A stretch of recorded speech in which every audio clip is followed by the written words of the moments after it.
everyone, welcome back to part 2 of our 3-part series. If you missed part 1, definitely check it out, okay? So let's begin part 2 here because we got a lot to go over, so let's just kick it off. E-file reality, okay? So if you don't know what an e-file is, it's an electric file. So you don't have to spend forever using a hand file anymore. If you're not aware, we have things called an e-file, and basically it does the work for you. It can be damaging, absolutely, if it is not used correctly. Always be mindful of that. An e-file, really, it's not a magic eraser, okay? It's a precision tool. The question is not, how much can I remove? Okay, that's really not the goal with using an e-file. The question is, what exactly are you trying to remove, and how much removal is necessary? So it's very important that people understand, nail technicians more importantly, of course, you can do a lot of damage very, very quickly when you're using an e-file on especially the natural nail. So you would never in a million years use a carbide bit on the natural nail. Okay, if you don't know what a carbide bit is, it's a little bit that goes in the end of our e-file. You can get e-file bits in all different shapes and sizes. They're for different purposes. The diamond bits are meant for the cuticles. You can also get ceramic e-file bits. Those are really neat because the ceramic helps displace heat. So if you have ever experienced burning from an e-file, that is due to friction, and friction causes heat, obviously, and that's going to start to burn your client if you're not moving your e-file around. So if you're leaving your e-file in one spot, you're just continually filing on one spot, it's going to create friction. Therefore, it is going to create heat, and your client is going to get a burning sensation. So the ceramic cuticle bits are really cool because they, like I said, displace the heat. Okay, the carbide bits, they're more for removing bulk. Okay, so if you look closely at a carbide bit, it's almost got what looks like little tiny razor blades all around it. Okay, so that is going to cut down product fast. You never want to use a carbide bit on the natural nail. It will eat right through the natural nail, and you are going to do very serious damage. So be absolutely careful in that regard. Stress this so much with my students at my nail academy about e-file safety and the damages it can do if product removal. I'm talking acrylic, gel, that kind of thing. You even got to be careful if you have gel polish, because gel polish is not overly thick, so you definitely wouldn't want to go in and remove any gel polish with a carbide bit either. So again, keep that in mind. If you're removing enhancement products, okay, acrylic, builder gel, your objective obviously is to remove the enhancement without unnecessarily thinning the natural nail. That is so important.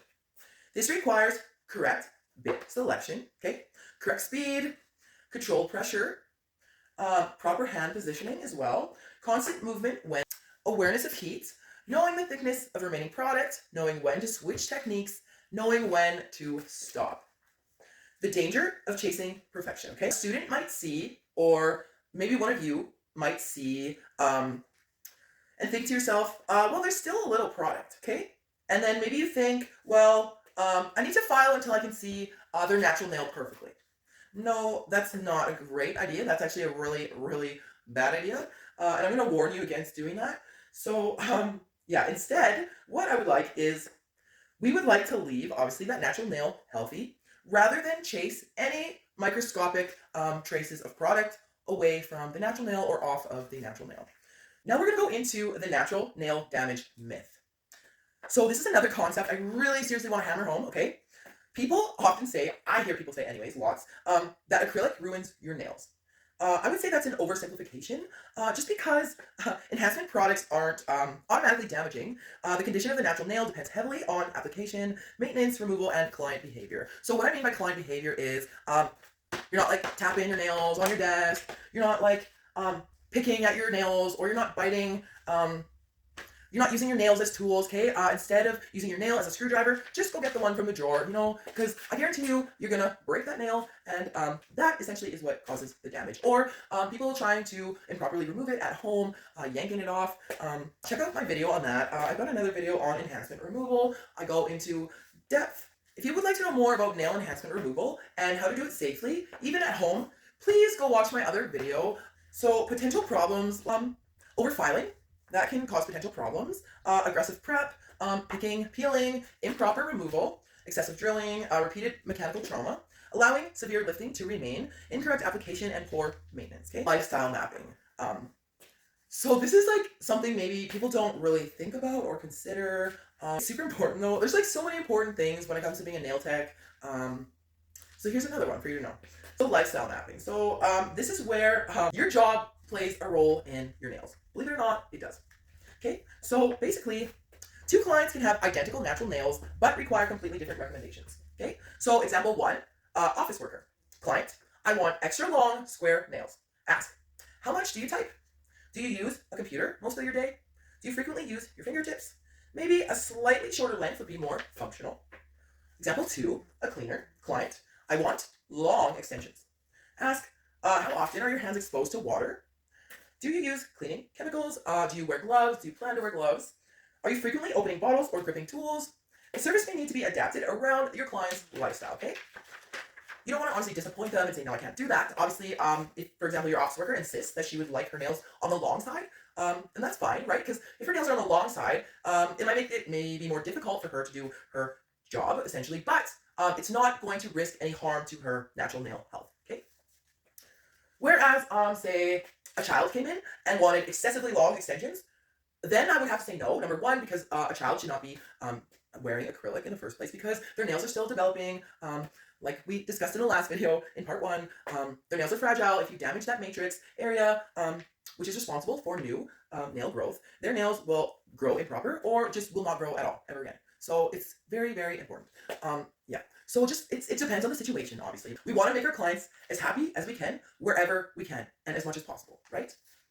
So let's go into example 3. Let's see, like a hairdresser. Let's do a hairdresser. So frequent, they are, water, shampoo, chemicals, gloves, hair handling. Again, the service should be chosen with reality in mind, but at the end of the day, if that's what they want, as long as it's not damaging or going to put their natural nails at risk, then you can absolutely proceed with what your client is requesting for sure. Let's go with example 4.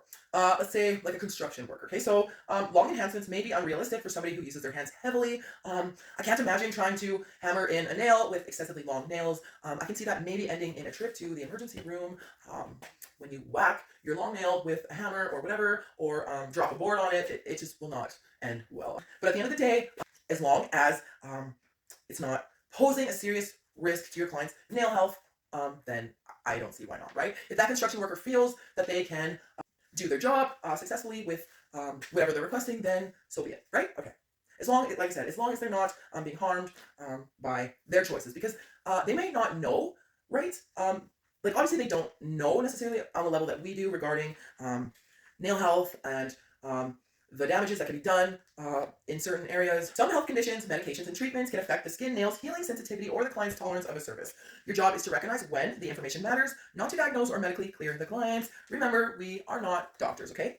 So, for example, certain circumstances may affect skin sensitivity, nail integrity, adhesion, retention, healing, comfort, risk of injury. If a client discloses a significant medical condition or treatment and you are unsure whether the service is appropriate, just don't guess. Please don't guess, okay? Follow applicable regulations, your training, product manufacturer instructions, and professional liability requirements. And of course, refer the client to their healthcare professional when appropriate. Let's go over when you should say no. No is not bad customer service. Sometimes no is professional customer service. A client may have broken skin, significant unexplained redness or swelling, severe lifting with concerning changes underneath, significant pain, an unusual nail change, signs of possible infection, maybe a suspected product allergy, a condition outside your training or your scope of practice, or a nail injury requiring medical assessment, okay?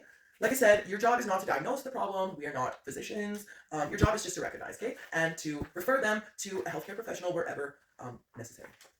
Okay, so if you recognize, and that thought goes through your head where I should not proceed, the professional response would be, you wouldn't say to them, you have a fungus, okay? That's not professional at all, okay? So I would say something more along the lines of, hey, I just want to let you know that I'm seeing something on the nail and I'm not really comfortable working over it. For your safety, I recommend having it assessed by a healthcare professional before we continue. And when the doctor clears you, I can't wait to have you back in my chair, And be mindful of the confidentiality aspect of this whole thing. So if you have a salon full of clients, even if you don't have a salon full of clients, just be mindful of your clients' confidentiality, of their feelings. Just say it to them quietly. You don't have to yell it. Like, hey, Becky, you can't be here. You got a fungus, so you got to go see the doctor, right? You wouldn't do that, right? You would quietly, you know what I mean? Or, take them to the side, yeah. So always be mindful of that, how you're making your customers feel, how you're making them look.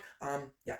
So you always want to be building your clients up, and also that includes their confidence, and you would be doing the opposite of that if you were to embarrass them in front of a salon full of people. So just, yeah, keep that in mind, please, please, please. Okay, and then I also just want to make note that this protects the client and protects the technician from pretending to have medical expertise that they don't have, okay? So now the waiver myth. We kind of talked a little bit about this in part 1 videos, but a signature doesn't make an unsafe service safe, okay? A waiver is documentation of informed risk, not permission to act negligently, okay? A client saying, I don't care if my nails get damaged, is not the same thing as you can damage my nails, okay? So if your client says, I don't care, just do it, that is not the same thing. That does not mean you can damage their nails, okay? A client saying, I know this might hurt, doesn't mean you can intentionally hurt me. And the client signed a waiver does not replace proper sanitation, appropriate technique, scope of practice, manufacturer instructions, professional judgment, okay, applicable laws or regulations, and proper consultation. Because legal requirements can vary depending on jurisdiction and location, circumstances, I always specifically tell my students to review their province, municipalities, requirements. You, as the nail tech, can put your best foot forward and do everything you need to do in order to succeed in that department. Thank you guys again so much for watching. It's always a pleasure to be here with you guys. Yeah, if you like what you see, don't forget, you can always follow me on Facebook at Claws for Applause Nail Academy, or if you'd like to become certified and take some more of my classes, you can do so by visiting my website at www.cfanailacademy.ca. If you want to watch my YouTube videos, that's cool. All you gotta do is search Claws for Applause Nail Academy. Click that notification bell so you never miss a video. But first, you have to subscribe. See you next time. Bye.